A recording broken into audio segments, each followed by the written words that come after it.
Welcome back, everybody. Oh man, sometimes you just have those days when you're like chipping away at stuff and you're chipping away and chipping away and you're like, I think it's gonna be this in the future. And then you get there and you're like, whoa, like you actually envisioned it and you're getting close to that thing, right? Today is special because we are now seeing the very first version of the Dr. DBK Starship that also has a little bit of animation. We're working on it and working on the last bits of tech, but it's also one of our first full renders that make the metals sing, that give it a little bit of battle damage. It's a used ship. And so we're going to go through it. Dimitri, I am super, super happy with the direction we're going. We got a few things we're going to change, but this is good. I'm really enjoying this. So thank you very much. So here you go. Look at it.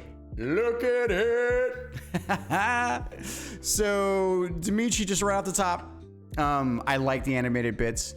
So here, instead of cranking back and forth, I like this thing to crank in a circle, right? So in a clockwise circle.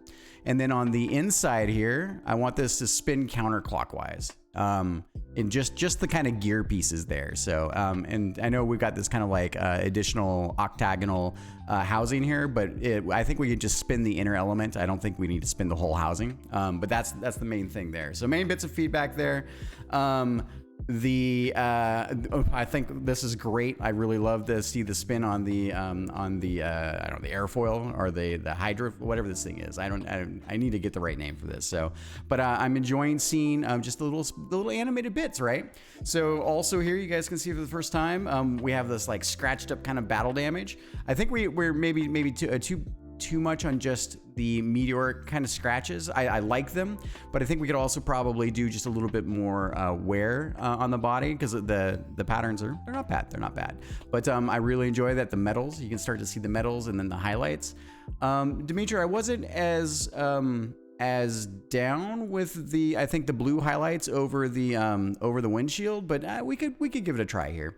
So Dimitri, you had some questions, and I owe you partially an apology. So I don't know if it's an apology, but so here what we said is that the resolution for the ship in game is 256 by 180. What that really should have been is 256 by 256. So I pulled a sprite sheet into Photoshop here, and so because we're using basically a 1024 by 768 texture sheet for this, which I think is fine, because at the end of the day, the 256 pixels, whether it's 180 or 250, it's totally, it's just a matter of where the ship sits in the sheet itself.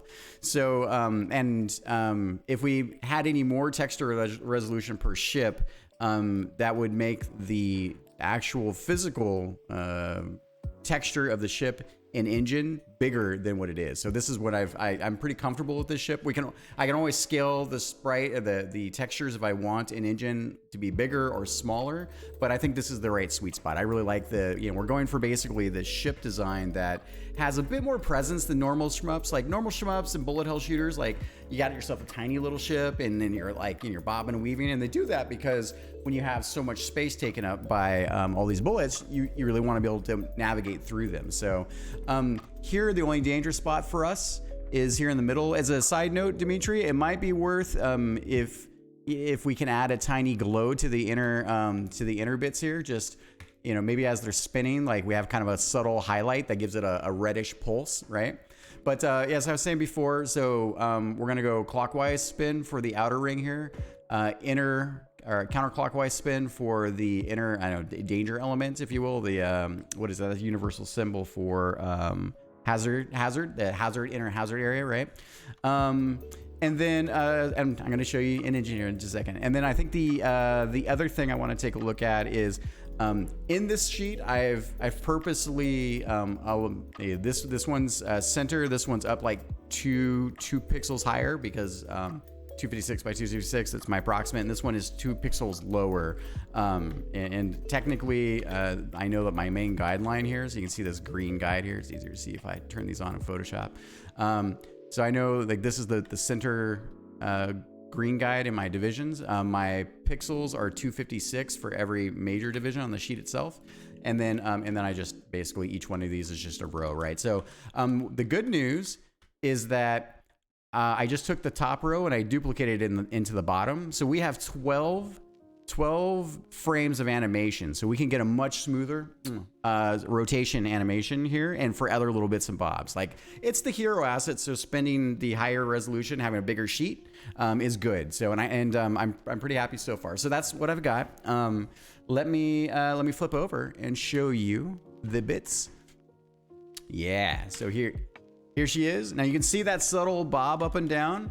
That's because I purposely did that. But what I'm thinking, Dimitri, right, is I would love to see this subtle like pixel shift. I think that's all we need in the frames, and not crazy, just a few, right? And basically this is just a pixel shift for each row, right? So I think that we could take the lower cannon here and give it that little, just a tiny bit, right? Like just a little shift up and down between all the main rows. And I think that was kind of what I was going here. So not the whole ship bobbing up and down.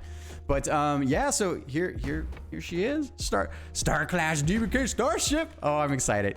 I think those are the bits of feedback. So yeah, you know, and for the people out there watching, so like you can see these demon wheels, right? The demon wheels don't do any damage unless they hit the middle, you know, the middle danger area, right? So and I'm hoping that that will be something that players pick up on. You know, you kind of start to intuit those things. I can always teach it as well. But other than that, let's see, did I have anything else?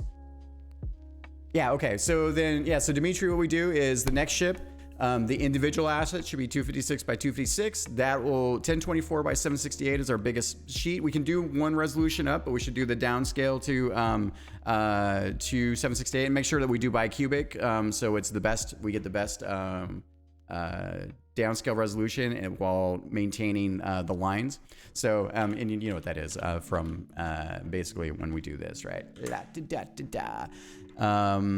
Yeah, so here downscaling by cubic sharper. So because we're reducing technically from, you know, one resolution size up down to the sheet. So and then that will give you the ability to prep the assets. So those are the bits of feedback. Thank you. I'm super excited. I saw this tonight and I was like, oh, I was a little tired. I was like, well, you know, whatever. I'll sit down. And I was like, yes.